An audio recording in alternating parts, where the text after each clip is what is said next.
Hello everyone, welcome to Learn to Spread channel. How are you all? Hope so you all are fine and moving next to forward in your life. So इससे पहले हमने कई सारे sections पढ़े थे अपने Indian contract act में और आपको मैंने बताया था कि धीरे धीरे हम मूव ऑन करते जाएंगे।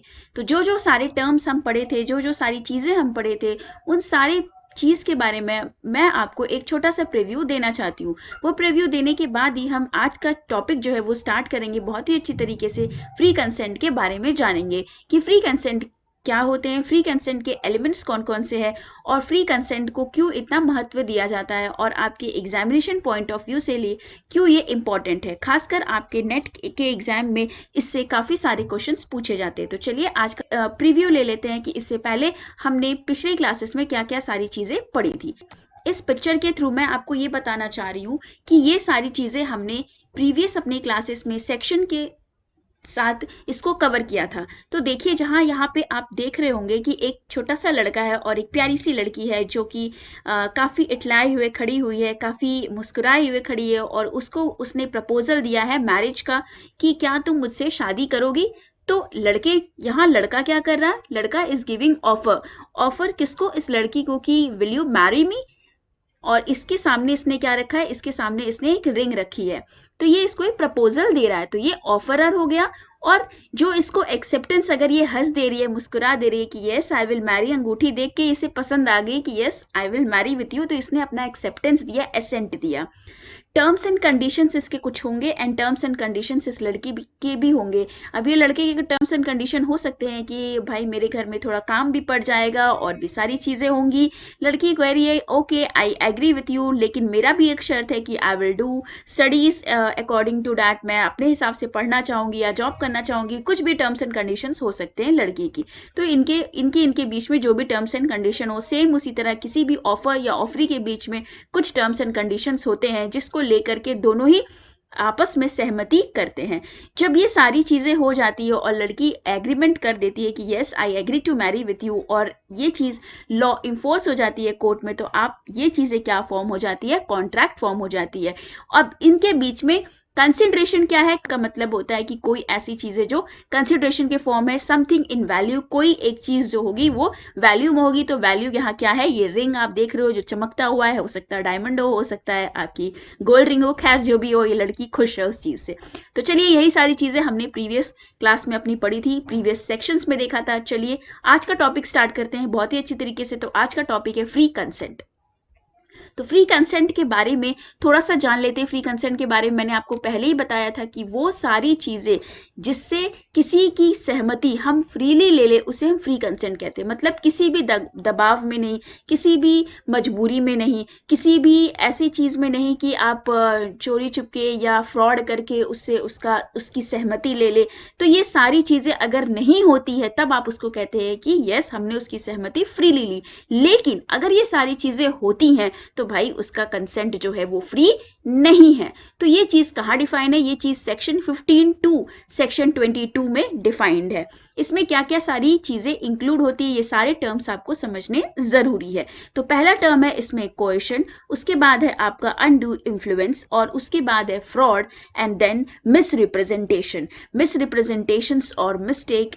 तो ये सारी चीजें हम लोग आगे देखेंगे। तो चलिए वन बाय वन इसको कवर करते हैं। तो सबसे पहले ये जानते हैं कि फ्री कंसेंट क्या होता है। फ्री कंसेंट जो है कहाँ डिफाइन किया गया है, सेक्शन 13 में डिफाइन किया गया है। यहाँ ये बोला गया है कि जहाँ पे two or more person said to be consent when they agree upon the same thing in the same sense, जब किसी एक बात पे, किसी एक चीज पे सहमति हो तो उसे हम क्या कहते हैं कि ये फ्री कंसेंट है। सपोज मान लीजिए आप सब्जी खरीदने गए और आपने बोला कि मुझे टमाटर चाहिए, मुझे टमाटर 1 किलो चाहिए। अब आगे वाला जो इंसान है उसने बोला कि भाई ले लीजिए आलू 20 रुपया किलो। आपने बोला भाई मुझे टमाटर चाहिए, बट वो आपको क्या बोला है कि आलू बेच रहा है। बेच तो वो रहा है, खरीद भी आप रहे हो, लेकिन यहाँ पे जो चीजें हैं वो सेम थिंग नहीं है। वो आप टमाटर की बात करो और वो किसकी बात कर रहा है, आलू की बात कर रहा है। तो इट इज, आप कह सकते हो कि यहाँ पे सेम चीज पे कंसेंट नहीं है। वो दबाव डाल रहा है आप पे कि आप आलू खरीदो और आप दबाव डाल रहे हो किस चीज का, कि मुझे टमाटर चाहिए। चलिए फिलहाल तो ये एक सिंपल सा एग्जांपल था। नेक्स्ट समझते हैं कि भाई सेक्शन 14 में क्या सारी चीजें डिफाइन की गई है, कौन कौन से ऐसे एलिमेंट है फ्री कंसेंट के। तो ये है कोएशन जो कि सेक्शन 15 में है, undue influence section 16, fraud section 17, misrepresentation section 18, mistake 20 to 22 section में ये डिफाइंड है। कॉन्सियसनेस एड आइटम का मतलब होता है मीटिंग ऑफ माइंड्स, इसका मतलब किसी सेम चीज पे आपको बात करनी है, जैसे आलू और टमाटर की मैंने बात की है। चलिए नेक्स्ट देखते हैं कि फ्री कंसेंट में आपका सबसे पहला जो एलिमेंट था कोएशन, उसका क्या मतलब होता है। कोएशन का मतलब होता है कि सपोज आपके गन शॉट पे अगर आपसे कोई काम कराया जाए या आपको डरा के कोई काम कराया जाए तो उससे हम कहते हैं कोएशन। फोर्सफुली कोएशन आप कहना एक्चुअली कमिटिंग एन ऑफरी फोरबिडन बाय आईपीसी, मतलब इंडियन पैनल कोड के हिसाब से भी ये गलत है, उसको डराना, उसको धमकाना और उससे फिर वो काम कराना, तो ये हो जाएगी आपकी कोएशन का element. That is actually detaining the property or threatening to detain the property, that is unlawful detention of property, such an intention of the property which is causing any person to enter into the agreement. इसका मतलब कि भाई आगे वाले को बोल रहे हो आप कि चलो अपने सारी जमीन जायदाद मेरे नाम पे करो, नहीं तो मैं तुम्हें गोली मार दूंगा। तो ये क्या है, इट इज कि आप उसको डरा रहे हो, धमका रहे हो कि भाई वो अपनी मर्जी से वो चीज आपके नाम नहीं कर रहा है, तो दैट इज कॉल्ड कोएशन। कोएशन जो है वो आईपीसी के अनुसार ये गलत चीज है और ये चीज नहीं करनी चाहिए। अगर आप ये चीज करते हैं तो इट इज अनलॉफुल, ये आपके लॉ के खिलाफ है। चलिए नेक्स्ट देखते हैं, नेक्स्ट समझते हैं कि नेक्स्ट क्या सी चीज है। नेक्स्ट है इसका एलिमेंट अनड्यू इन्फ्लुएंस, जो कि सेक्शन 16 में डिफाइंड है। अब यहाँ पे देखिए एक बूढ़ी सी बुजुर्ग जो है औरत है और एक यंग जो है वो लेडी है। अब यंग लेडी जो है वो जो ये ओल्ड लेडी है उसके ऊपर वो डोमिनेट कर रही है, उसके ऊपर डोमिनेट ऐसे कर रही है कि उसको बोल रही है कि आप साइन करिए, आपको दिखाई तो देता है नहीं, अब आपकी उम्र हो गई है, आप थोड़ा सा इस चीज को समझिए, अब मुझे अपना पावर दीजिए। जैसे सेम होता है, सपोज मान लो कि ये तो जनरल सी चीज है, कोई अपने दिल पे मत लेना भाई, जो मैरिज हो गई होगी उनकी या जिनकी मैरिज होने वाली होगी, ऐसा एग्जाम्पल मैं आपको देने जा रही हूँ। सपोज मान लो सास बहू का एग्जाम्पल है, उसमें क्या होता है कि सपोज मान लीजिए कि आपकी जो सासू माँ है वो काफी ओल्ड हो गई है और ओल्ड यंग जो आपकी बहू है उन्होंने बोला कि भाई अब जो है वो चाबी का छल्ला मेरे हाथ में दे दो, क्योंकि डोमिनेटिंग हो गई, अब वो यंग हो गई, उसकी शरीर जो है उस तरह से काम करती है और जो वो ओल्ड लेडी है उनकी उस तरह से शरीर काम नहीं करती है। तो वन पार्टी जो सुपीरियर होता है, सुपीरियर मीन्स बहू, क्योंकि अब उसकी उस तरह से फिजिकली वो स्ट्रांग है अपने सासू माँ से, तो वो क्या कर रही है, डोमिनेट कर रही है। तो वो भी क्या है, उनके माइंड पे एक प्रेशर डाल रही है कि यस अब मुझे आप क्या करो, अब मुझे ये सारी चाबी का गुच्छा मुझे दे दो। तो it is also unfair advantage, आप किसी के बुढ़ापे का, किसी की कमजोरी का आप क्या उठा रहे हो, फायदा उठा रहे हो। सेम ये चीज दे सकते हो, डोमिनेटिंग चीज जहां पे आप किस पे दे सकते हो, डॉक्टर या पेशेंट पे दे सकते हो, जहां पे कोई आपको कोई शिक्षा दे रहा है। शिक्षा कहने का मतलब वैसा शिक्षा जो डोमिनेट कर रहा है, जैसे स्पिरिचुअल एडवाइजर होते हैं, जो साधु पंडित ये सब होते हैं, या जो फास्टर्स होते हैं, वो एक तरह की वो आपसे सुपीरियर बॉडी है और वो आपको डोमिनेट करते हैं। तो डिवोटी जो है उसे डोमिनेट होते हैं। उसमें कई सारे एग्जाम्पल हो सकते हैं, डॉक्टर पेशेंट के, फादर सन के, फादर आपसे बड़े हैं, सन को कोई भी वो एडवाइस देते हैं तो ही हैज टू फॉलो, क्योंकि वो डोमिनेट करते हैं उस चीज को, क्योंकि वो ज्यादा एक्सपीरियंस होते हैं उनसे। Promoter and company, master and servant, जाहिर सी बात है सर्वेंट जो होता है वो कमजोर पार्टी होता है और मास्टर्स के पास ज्यादा पैसे रहते हैं तो वो डोमिनेट करता है। It is also a pressure, it is also a forceful mind, तो इसे भी हम क्या कहते हैं, अनड्यू इन्फ्लुएंस, और ये लॉ के तहत जो है वो गलत है। ये चीज नहीं करनी चाहिए, किसी भी कमजोर पार्टी को आपको डोमिनेट नहीं करना चाहिए। चलिए इनके बीच में थोड़ा सा डिफरेंस देख लेते हैं। तो सबसे पहले कोएशन का मतलब होता है by committing or threatening to commit an offence, उसे डराना धमकाना, बंदूक के नोक पे काम कराना, तो उसे हम कहेंगे कोएशन। और अनड्यू इन्फ्लुएंस, अनड्यू इन्फ्लुएंस में क्या होता है कि एक पार्टी वीक होती है, आप उसे डोमिनेट करते हो, तो यहाँ डोमिनेटिंग वाला नेचर होता है और यहाँ पे कोएशन में आप डराते हो। टाइप ऑफ फोर्स यहाँ फिजिकली करते हो क्योंकि वहां पे आप गन शॉट पे काम कराते हो, और यहाँ जो टाइप ऑफ फोर्स होता है वो मेंटली या माइंड वॉश किसी का करना या मॉरल या मेंटल प्रेशर देना कि नहीं तुम्हें काम करना है कुछ भी हो जाए, तो दैट इज कॉल्ड आपका undue influence. Perception sorry presumption क्या है, not presumed by the court, party have prove it. अगर पार्टी को ये प्रूव करना पड़ेगा कि मेरे से जो है वो गन शॉट पे क्या कराया गया, काम कराया गया है। और अनड्यू इन्फ्लुएंस क्या है, it can be presumed as other party is dominating. ये प्रिज्यूम किया जा सकता है क्योंकि एक पार्टी क्या करती है, डोमिनेट की करती है। दिखाया जा सकता है कि भाई ये मेरे को डोमिनेट करे और मैं वीक पर्सन हूं। यहां प्रूफ करने की जरूरत नहीं होती। नेचर ऑफ द लायबिलिटी, ये क्रिमिनल लायबिलिटी हो और ये क्रिमिनल लायबिलिटी नहीं है। क्यों? क्योंकि फिजिकली आप किसी से गन शॉट पे काम करा रहे हो, उसको डरा धमका रहे हो, तो ये क्रिमिनल लायबिलिटी है। लेकिन अनड्यू इन्फ्लुएंस एक क्रिमिनल लायबिलिटी नहीं है। आइए देखते हैं इसके थर्ड एलिमेंट को। इसका थर्ड एलिमेंट है फ्रॉड, जो कि सेक्शन 17 में डिफाइन है। फ्रॉड क्या है? फ्रॉड ये है कि जब आप किसी भी पार्टी को, किसी भी आप जानते हैं कि ये चीज गलत है, फिर भी आप वो चीज करते हैं, ठीक है, तो उसको कहते हैं फ्रॉड। अब देखिए ये चीज आपको क्या बोलना चाह रहा है, ये कहना चाह रहा है कि भाई फ्रॉड तो फ्रॉड होता है। फ्रॉड का कहने का मतलब है कि आप इंटेंशनली अगर कोई चीज करते हैं, आप जानते हैं कि अगर मैं ये चीज करूंगा तो ये चीज नुकसान होगी दूसरी पार्टी को, और फिर भी आप वो काम करते हैं, तो उसे हम कहते हैं फ्रॉड। कि रिप्रेजेंटेशन आप उस चीज का कर रहे हैं ऑफ फैक्ट। ये फिगर सपोज मान लो कि आप कहीं पे काम कर रहे हो, आप जहां पर भी काम कर रहे हो आपको पता है कि यहाँ पे मैंने 50,000 का घपला किया है, लेकिन फिर भी आप ऐसा बनते हो, ऐसा रिप्रेजेंट करते हो, यार मैं तो बहुत सही हूं, मैंने तो ऐसा कोई चीज किया नहीं है, तो दैट इज कॉल्ड फ्रॉड। आप फ्रॉड कर रहे हो, आप जानते हो कि आपने गलत किया है, लेकिन फिर भी आप अपने आप को सही बोल रहे हो, दैट इज कॉल्ड फ्रॉड।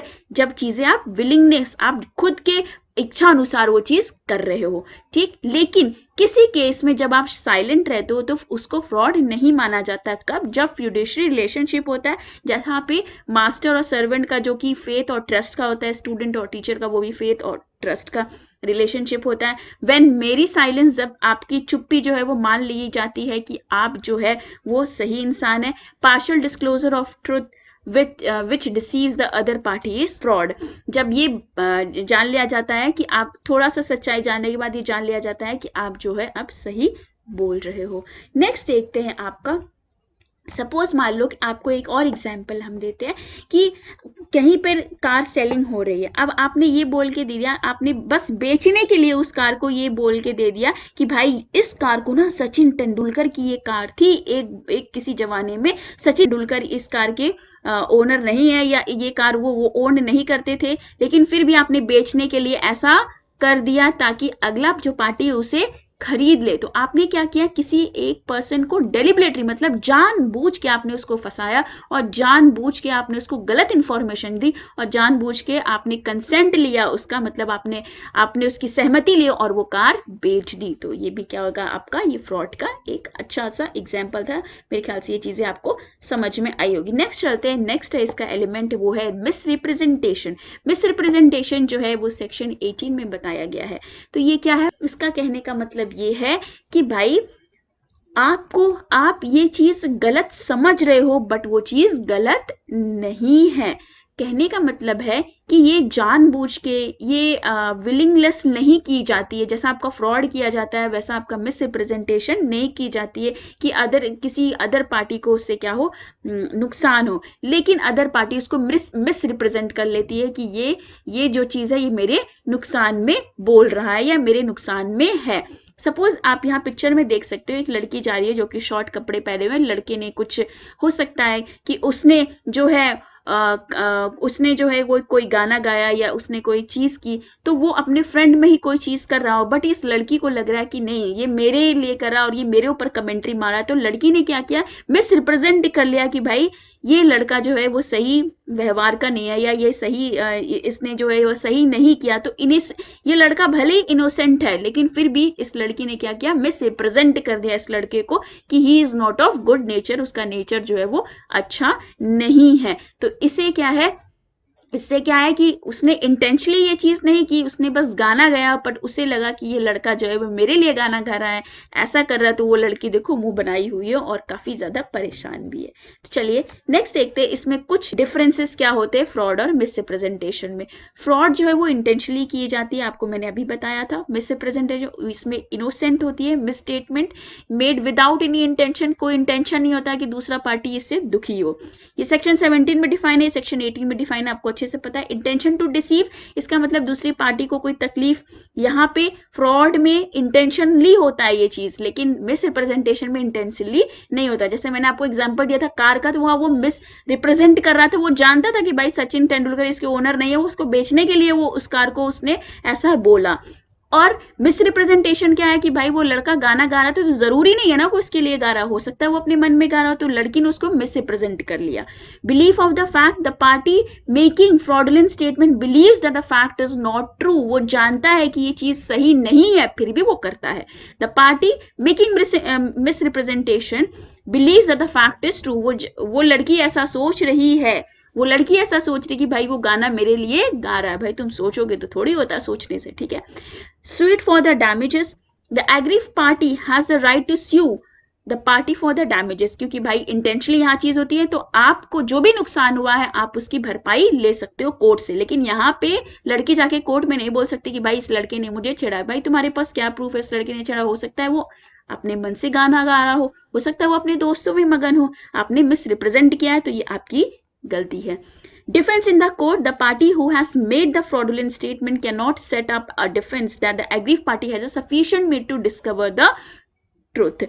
ये पार्टी जो है, जो जिसने भी फ्रॉड स्टेटमेंट किया है, वो अपने आप को डिफेंस एग्रीव पार्टी के सामने तभी कर पाएगा जब उसके पास वो सच्चाई होगी कि यस मैंने नहीं किया। और यहाँ पे in case misrepresentation, the party who has made representation can set a defence that the aggrieved party has sufficient mean to discover the truth. अब ये जो है वो लड़का जाके बोल सकता है, अगर लड़की ने कोर्ट पे केस कर दिया तो लड़का जाके बोल सकता है कि भाई क्या सफिशिएंट रीजन है, आप सही बोल के बताइए कि ये गाना मैंने क्या आप ही के लिए गाया है, कैसे आप इसको प्रूव करोगे, तो आप इसको डिफेंस करिए। नेक्स्ट चलते हैं। नेक्स्ट इसका लास्ट है वो है मिस्टेक, जो कि सेक्शन 20 to 22 में बताया गया है। तो मिस्टेक दो तरह का हो सकता है, मिस्टेक ऑफ फैक्ट और मिस्टेक ऑफ लॉ, दो तरह से ये मिस्टेक्स हो सकती है। तो चलिए इसको थोड़ा सा और आप चार्ट के फॉर्म में समझ लीजिए। तो मिस्टेक को दो पार्ट में बांटा गया है, एक है मिस्टेक ऑफ लॉ, लॉ के द्वारा मतलब किसी कंट्री में अगर आपने किया या फॉरेन कंट्री में किया, और फैक्ट में दो तरह के हो सकते हैं, बायलैटरल मतलब दोनों पार्टी से मिस्टेक हुआ, और यूनिलैटरल इसका मतलब कि एक पार्टी से मिस्टेक हुआ। जब बायलैटरल होगा तो सब्जेक्ट मैटर भी आएंगी उसमें, और इसमें पॉसिबिलिटीज भी आएंगी। नेक्स्ट, अगर पॉसिबिलिटीज होंगी तो फिजिकल इम्पॉसिबिलिटीज भी हो सकती है और लीगल इम्पॉसिबिलिटीज भी हो सकती है। और सब्जेक्ट मैटर होगा तो सब्जेक्ट मैटर सभी चीज का होगा, एग्जिस्टेंस का, आइडेंटिटी का, क्वालिटी का, क्वांटिटी का, टाइटल का, प्राइस का। और यूनिलैटरल होगी तो यूनिलैटरल मतलब किसी एक इंसान से, दो पार्टी है लेकिन किसी एक इंसान से क्या हुई है, किसी एक पार्टी से भूल हुई है या मिस्टेक हुई है, तो as a person to a nature. तो चलिए सबसे पहले समझ लेते हैं mistake of fact. Mistake of fact क्या होता है? तो मिस्टेक ऑफ फैक्ट ये बायलैटरल भी हो सकती है, यूनिलैटरल भी हो सकती है।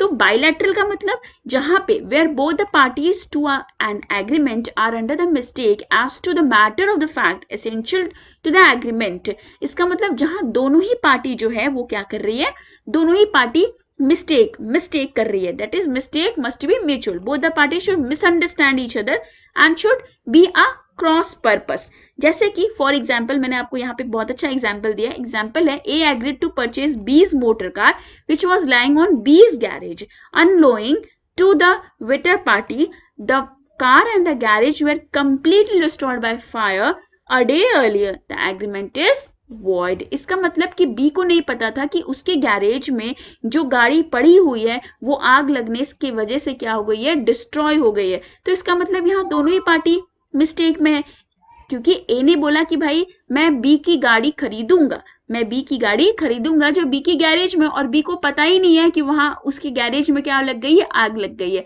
तो ए भी यहाँ मिस्टेक हो गया, बी भी यहाँ, बी से भी यहाँ मिस्टेक हो गया, उसको पता नहीं इस चीज के बारे में, तो एग्रीमेंट अपने आप क्या हो गया, वॉइड हो गया।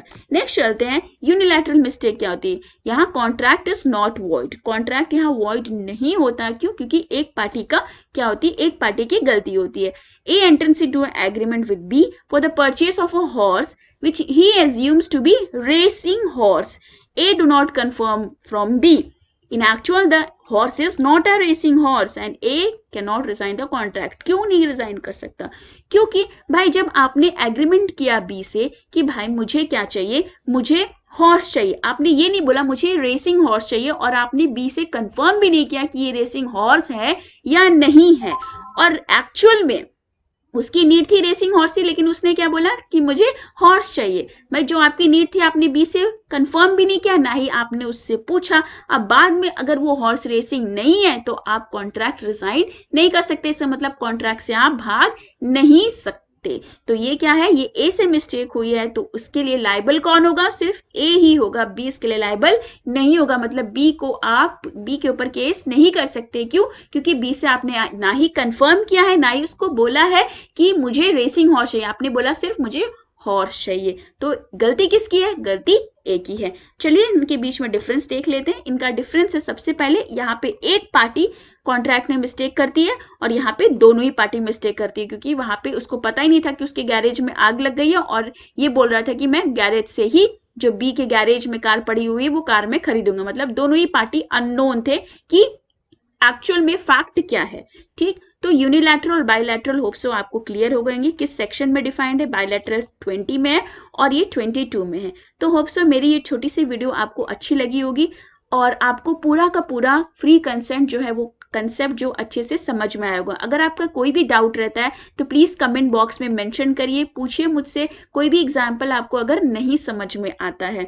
इन केस आपके कोई भी डाउट होंगे तो मैं उसको जरूर से रिस्पॉन्ड करूंगी। अगर वीडियो अच्छी लगती है तो इसको जरूर से लाइक, शेयर और सब्सक्राइब कर दीजिएगा। मिलते हैं कुछ ऐसी इंटरेस्टिंग टॉपिक के साथ, कुछ ऐसी इंटरेस्टिंग फैक्ट्स के साथ, कुछ ऐसी इंटरेस्टिंग लॉ के साथ अगले वीडियो में। तब तक के लिए हंसते रहिए, मुस्कुराते रहिए, क्योंकि एक हंसता हुआ चेहरा दूसरे को हंसा सकता है। So keep smiling always. Meet you in next section. Bye bye. Take care of yourself.